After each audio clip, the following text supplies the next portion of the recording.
일도 없어요. 좌파는 우파를 통치자를 비난하고 우파는 좌파 통치자를 비난하고 다 서로 옳다고 얘기합니다. 그렇지만 둘 다 공통점은 예수님을 자기는 믿는다고 얘기를 해요. 그러니까 서로 너는 예수님 믿는 게 아니야 뭐 이렇게 얘기하면서 막 얘기를 하면서 욕을 해요. 그럴 필요 없습니다. 첫째는 이 말씀을 꼭 기억해야 됩니다. 너의 백성의 관원을 비방치 말라. 우리가 평온하게 신앙생활하려면 이 백성의 관원을 비방하면 안 됩니다. 비록 바울 사도는 자기가 정통이고 하나님께서 직접 알아주는 사람이잖아요. 예수님께서 직접 알아주는 사람이고 천국까지 가서 보고 온 사람이고 얼마나 바울 사도가 보기에는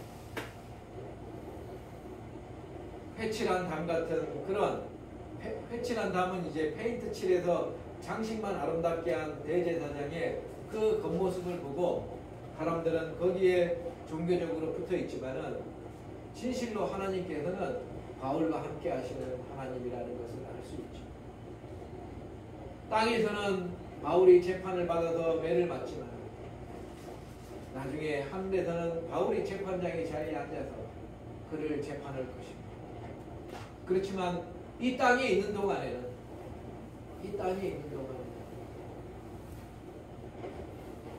백성의 관원을 비방해서는 안 됩니다. 바울이 나중에 벨릭스라든지 베스토인 그 로마의 식민지에 로마의 총독들 앞에서도 바울은 민족주의자가 아니에요. 유대인을 지배했던 베스토와 그리고 벨릭스 앞에서도 하나님께서 전체 우주를 통치하시고 하나님께서 통치하는 나라라고 생각하면은 지도자가 어떤 나라에 이고 또는 내가 어떤 지도자 밑에서 생활하는지 그 나라를 전복시켜야 되는지 이런 생각을 할 필요가 없는 것입니다. 하나님의 통치에 그냥 순응을 하는 것입니다. 그리고 신앙생활을 하는 거예요. 때가 되면은 하나님께서는 다 나쁜 통치자들은 없애주시는 것입니다. 잠시 그 지역을 평온하게 다스리기 위해서 하나님께서 세워준 사람이고 또는 어떤 때에는 하나님께서 믿음의 시련을 시험하기 위해서 악한 통치자를 세워서 마귀 사단에 힘싸인 악한 통치자를 세워가지고 우리의 믿음을 시험하기도 합니다. 하지만 전체적으로 하나님께서 다 다스리고 계시다는 거예요. 하나님의 손아귀에서 벗어난 적이 없습니다. 하나님께서 우리를 버리신 적이 없다는 것입니다.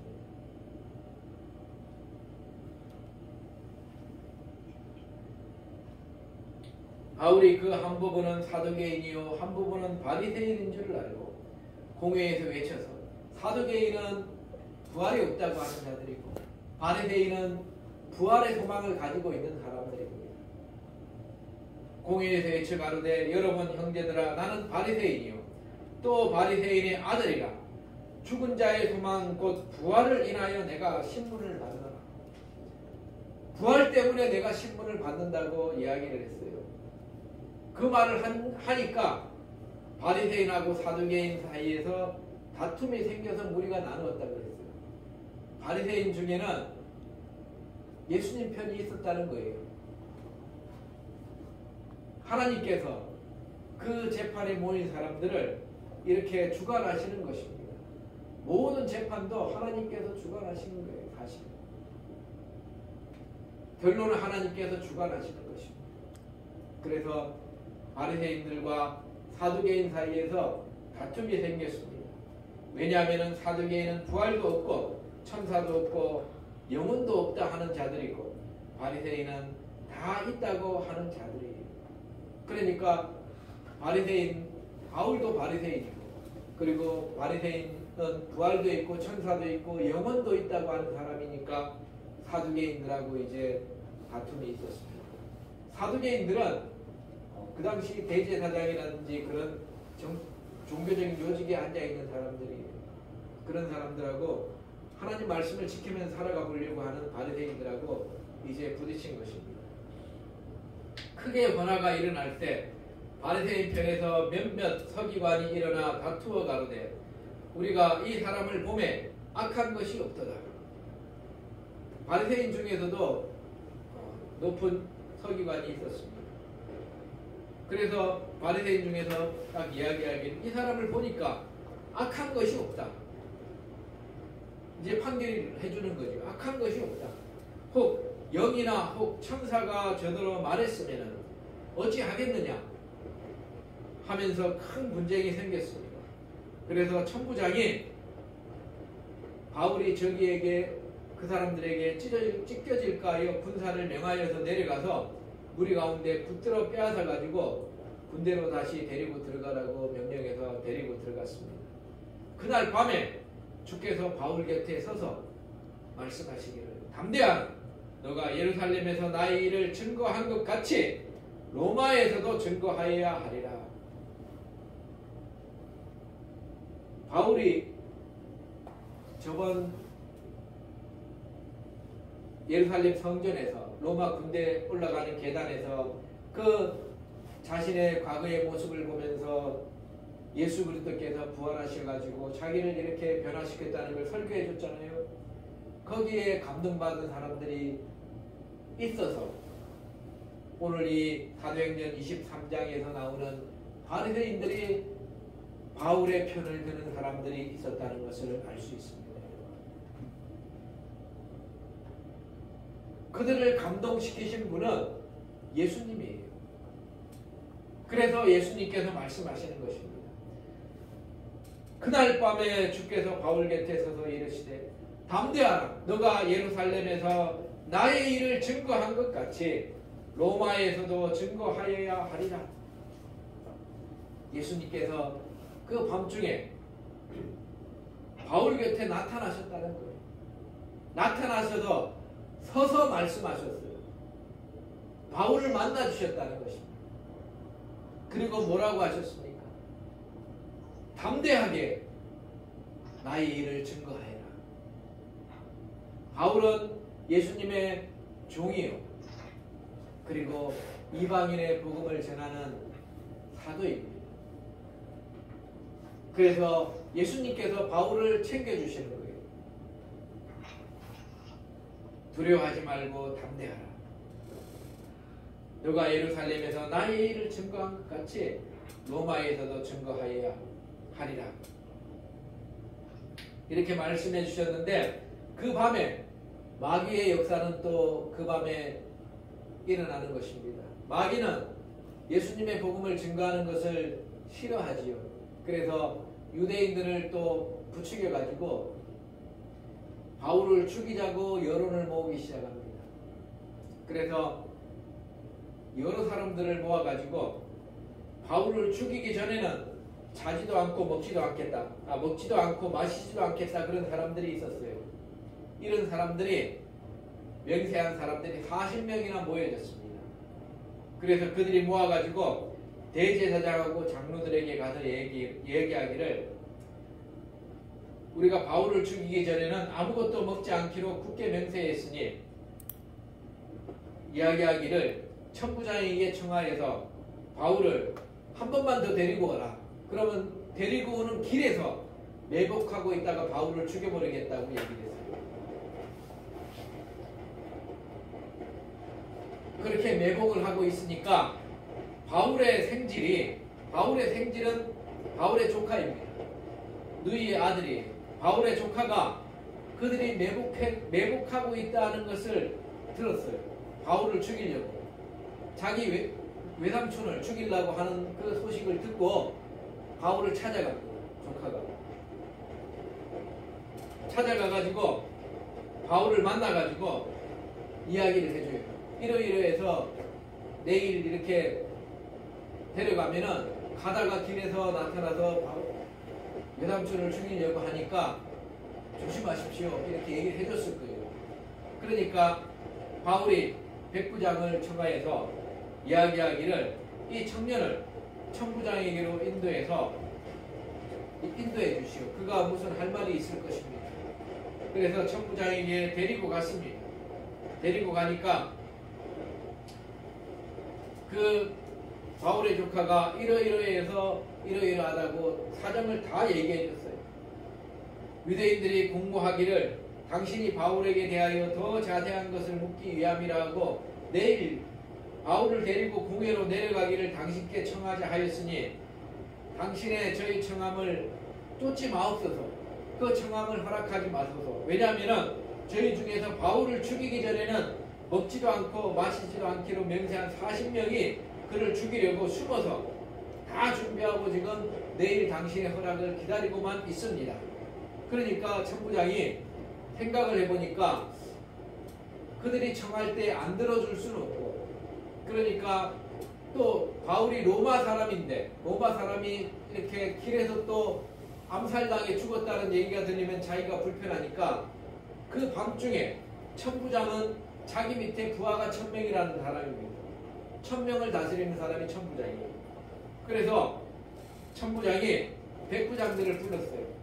그래가지고 470명을 모읍니다. 자기가 다스리는 군인의 반을 쪼개가지고 바울을 데리고 이 밤중에 너희들이 가이사랴 빌립보로 가거라 그랬습니다.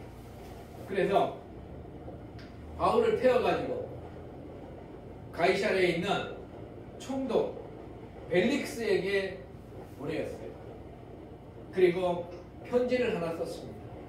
편지를 뭐라고 썼냐면은 천부장 이름이 글라우디오 루시아입니다. 글라우디오 루시아는 총독 벨릭스 각하에게 문안하노니 이 사람이 유대인들에게 잡혀 죽게 된 것을 내가 로마 사람인 줄 들어서 알고 군사를 거느리고 가서 보나이다. 뭐 말이 앞뒤는 안 맞죠. 왜냐하면 나중에 로마 사람인 걸 알았는데 벨릭스는 자기의 그 의를 내세우고자 로마 사람인 줄 알고 내가 가서 구출했다 이런 식으로 얘기를 한 거예요. 그래서 유대인들이 무슨 일로 그를 송사하는지 알고자 하여서 저희의 궁예로 데리고 내려갔는데 송사하는 것이 저희의 율법 문제에 관한 것뿐이요 한 가지도 죽이거나 결박할 사건이 없음을 발견했습니다. 그러나 이 사람을 죽이려는 관계가 있다고 누가 내게 알게 하기로 곧 당신에게로 보내며 송사하는 사람들도 당신 앞에서 그를 대하여 말하라 하였나이다 하더라. 그래서 그 470명이 바울을 데리고 그 밤에 갔어요. 다음 날에 가이사랴에 들어갔습니다. 거리는 꽤 많이 먼 거리예요. 저희가 가이사랴에 들어가서 편지를 총독에게 드리고 바울을 그 앞에 세웠습니다. 총독이 읽고 바울을 물어봤어요. 벨릭스가 너는 어느 영지의 사람이냐? 그러니까 어느 도시의 로마 시민이냐 이런 사람을 물었지요. 그러니까 길르기아 사람입니다. 그러니까 너를 송사하는 사람이 오거든 너 말을 한 번 더 들으리라 하고 헤롯 궁에 그를 지키라고 명령을 했습니다. 이제 바울이 죽이려고 했던 그 사람들이 바울이 다음날 보니까 없단 말이에요. 그래서 대제사장에게 가서 없습니다. 그러니까 대제사장이 바울을 고소하려고 이제 갔어요. 가이사랴에 5일 후에 대제사장 아나니아와 장로들과 변호사, 이 변호사 이름이 나옵니다. 더둘로라는 변호사를 데리고 가서 총독 앞에 가서 바울을 고소했어요. 오늘날에도 변호사가 있었지만 그 당시에도 변호사가 있었습니다. 그래서 총독 앞에서 바울을 부르고 그 더블로라는 변호사가 송사를 하는 말을 사도행전 24장 2절 3절에 있습니다. 그가 송사를 뭐라 그랬냐면은 벨릭스 각하여 우리가 당신을 힘입어서 태평을 누리고 또 이 민족이 당신의 성견을 인하여 여러 가지로 개량된 것을 우리가 어떤 모양으로나 어느 곳에나 감사무지하옵나이다. 그 로마 총독인 벨릭스에게 우리가 당신을 힘입어서 태평을 누리고 또 민족이 당신의 성견을 이행하여서 여러 가지로 개량되었다. 이 변호사는 이제 통치자인 그 벨릭스를 칭송하는 얘기를 하는 거죠.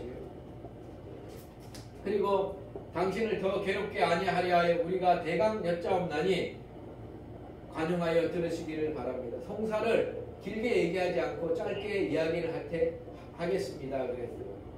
그러니까 뭐라고 송사하냐면 우리가 보니 이 사람은 전염병이야. 바울을 보면서 전염병이라고 얘기해요. 전염병은 사람들이 얼마나 싫어합니까? 그런 욕과 똑같은 얘기를 하는 거예요. 이 말을 생각하려고 얼마나 생각하고 왔나 모르겠어요. 위대한 바울을 보고 전염병이라고 얘기하는 거예요. 욕을 했습니다. 천하에 퍼진 유대인들을 다 소욕해 하는 자요. 소욕해 한다는 것은 소란스럽게 하고 정치적으로 어떤 분기를 일으키려고 하는 그런 소지가 있는 사람이라는 것입니다. 그리고 나사렛 이단의 괴수라, 나사렛 종파의 괴수라는 것입니다. 괴수라는 뜻은 첫 번째로 서 있는 사람이라는 것입니다. 도미노처럼 제일 앞에 도미노가 쓰러지면은 그 다음에 줄줄이 쫙 다 쓰러지는 것처럼 제일 앞에 서 있는 괴수다라는 것입니다. 세상 사람들과 달리 우리 크리스천은 제일 앞에가 무너져도 그 뒤에가 안 무너집니다. 우리는 도미노가 아니기 때문에. 세상의 지도자들은 도미노예요. 왜냐하면 제일 앞에 선 지도자를 치면은 그 뒤로는 쫘르르 다 넘어지게 되어 있습니다. 그래서 세상에서 정치 보복을 할 때 제일 머리에 있는 사람을 치는 거예요. 왜냐하면 그를 쳐야지 그 밑으로 짜르르 다 넘어지니까. 그렇지만 우리 크리스천들은 그렇지 않습니다. 제일 앞에 선 사람을 쳐도 두 번째, 세 번째 사람은 절대 안 넘어져요. 두 번째 사람을 세 번째를 쳐도 네 번째, 다섯 번째, 여섯 번째 절대 안 넘어집니다. 우리 크리스천은 하나님께서 세워주셨기 때문에 넘어지는 사람들이 아니에요. 그렇지만은 세상 판단으로 이 사람들은 바울을 쳐서 쓰러뜨리면은 기독교를 무너뜨릴 수 있을 줄 알고 바울을 지금 나사렛 이단의 괴수라고 이야기를 합니다. 그래서 네 가지를 좀 얘기하죠. 저가 또 성전을 더럽게 하려 함으로 우리가 잡았다. 그래서 벨릭스에게 이 사람은 연병이라는 것은 어떠한 제목도 되지 않습니다. 욕이니까. 두 번째는 천하에 퍼진 유대인을 다 소욕해 하는 자다. 정치적으로 소란을 일으킨다는 제목을 얘기하는 것이고, 그 다음에 나사렛 이단의 괴수도 어떤 법적에서는 종교적인 문제라서 안 됩니다. 저가 또 성전을 더럽게 하려 한다. 이것도 종교적인 문제라서 로마의 재판에는 아무런 영향을 미치지 못합니다. 그래서 그 두 가지를 결론적으로는 얘기를 했는데, 제일 중요한 게 생각한 것이 대제사장을 끌고 왔으니까 성전을 더럽힌다는 게 두 번째 이유가 되겠죠. 사실은 당신이 그를 친문하시면 우리의 송사하는 이 모든 일을 아실 수 있나이다. 그래서 유대인들도 이에 참가하여 그 변호사의 말이 옳다고 이야기를 했습니다. 그래서 총독이 듣고 바울에게 머리를 표시해서 말하라고 얘기했어요. 바울이 이야기를 합니다. 이 벨릭스는 로마 사람이에요. 우리 크리스찬은 이것을 꼭 배워야 됩니다. 그 당시 로마 식민지로 있었습니다. 그러면은 민족주의자로 만약에 살아간다면은 로마를 뒤집어 엎고 로마를 물리치고 정복해야 되고 로마를 미워해야 될 거예요. 그렇지만 그렇지 않아요. 우리 크리스찬들은 하나님께서 모든 걸 통치한다는 것을 꼭 명심해야 됩니다.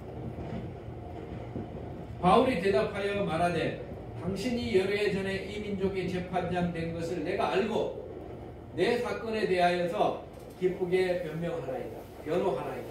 스스로 이제 바울은 변호사가 없으니까 스스로 변호합니다. 바울은 똑똑한 사람이에요. 하나님께서 지혜를 주십니다.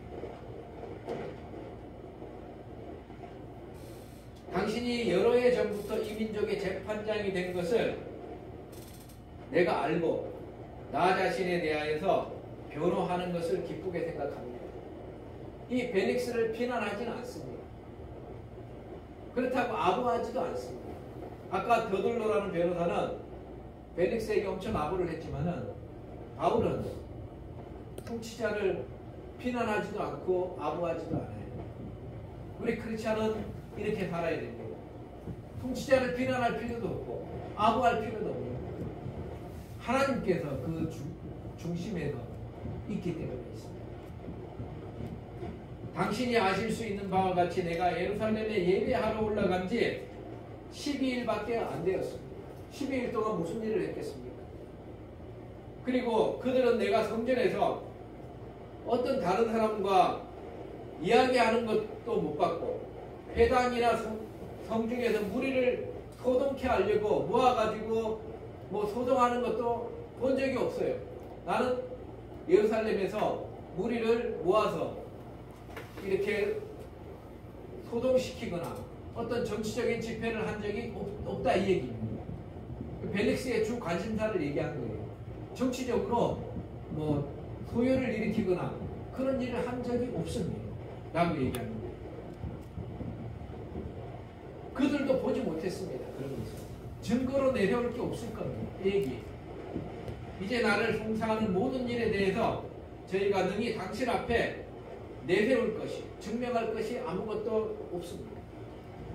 그러나 이제 바울은 두 번째 얘기를 합니다. 나사렛 이단이라고 불렀던 거기에 종교적인 핍박에 대해서 얘기를 해요. 그러나 이것을 당신께 고백하리이다. 나는 저희가 이단이라고 하는 도를 쫓아서 그들은 이단이라고 하지만은 그 이단을 바울은 도라고 이야기합니다. 이 도는 하나님을 믿는 종교적인 하나의 다른 방법을 얘기하는 거예요. 그래서 저희들이 이단이라고 하지만은 하나님을 믿는 또 다른 방법, 이것을 도라고 우리 성경에는 번역을 했습니다. 그래서 그 방법을 쫓아, 즉 종교적인 면이라는 것입니다. 조상의 하나님을 섬기고 율법과 선지자들의 기록된 것을 다 믿습니다. 나는 아브라함과 이삭과 야곱의 하나님을 섬기고 그리고 성경 말씀에 기록된 걸 다 믿으며 세 가지를 얘기했어요. 저희의 기다리는 바 하나님께 향한 소망을 나도 가졌습니다. 곧 의인과 악인의 부활이 있으리라 하는 것입니다. 의인과 악인의 부활이 있으리라 하는 것을, 이 부활의 소망을 나도 가지고 있습니다. 이 부활의 소망을 인해서 나도 하나님과 사람에 대하여서 항상 양심의 꺼리낌 없기를 힘씁니다. 이 바울의 신앙 고백입니다. 부활의 소망을 가지고 있기 때문에 내가 하나님께도 양심의 꺼리낌 없이 살았고, 그리고 사람에 대해서도 주변 사람에 대해서도 내가 양심의 꺼리낌 없이 살았다는 것입니다. 부활의 소망을 가지고 그들을 대했다는 것입니다.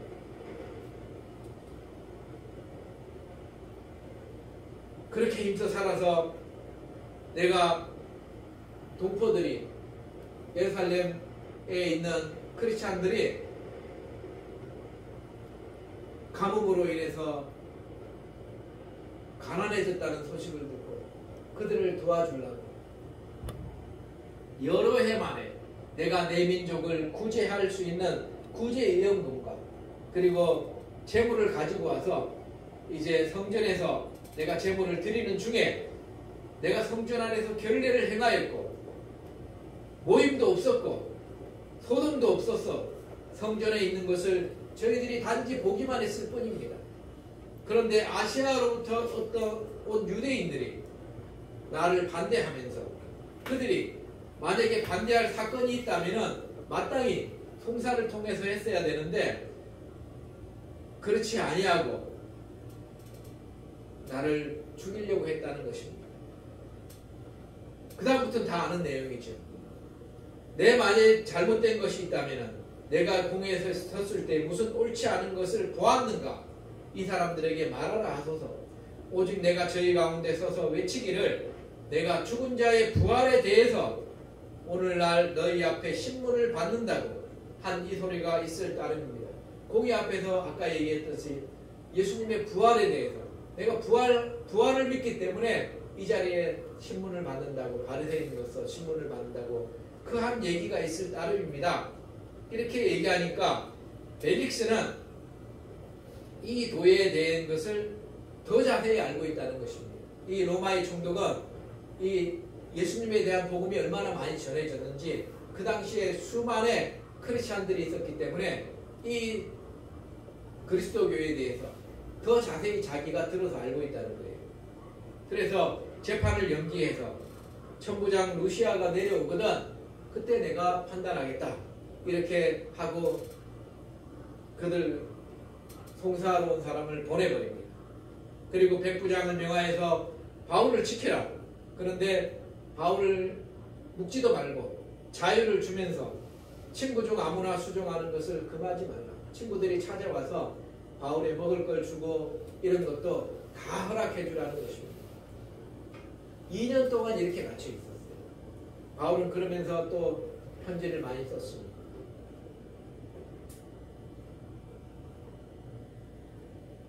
오늘은 바울이 벨릭스 앞에서 예수님의 부활을 증거했던 역사적 사건에 대해서 여러분과 함께 보았습니다.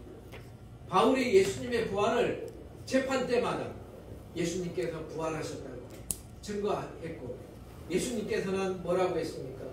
잘했다. 담대하라. 너가 나의 일을 증언하는 것을 담대히 증언하라고 칭찬해 준 것을 알 수 있어요. 여러분, 우리는 이런 어려움 속에서 복음을 증거하지 아니하고 편안한 과정에 있지 않습니까? 그러니까 여러분 가까이 있는 사람에게 예수님의 복음을 증거하고 또한 바울이 일생을 어떻게 살았냐면은 부활의 소망을 가지고 살았다는 것을 알 수 있습니다. 하나님을 믿고 예수님을 믿으면서 성경 말씀을 믿으면서 부활의 소망을 가지고 하나님 앞에 꺼리낌 없이 양심에 꺼리낌 없이 살고 사람들 앞에서도 부활의 소망을 가지고 양심에 꺼리낌 없이 살아가시는 저와 여러분들 다 되시기를 주 예수 그리스도 이름으로 축원드립니다. 아멘. 기도하시겠습니다. 하나님 아버지 감사합니다.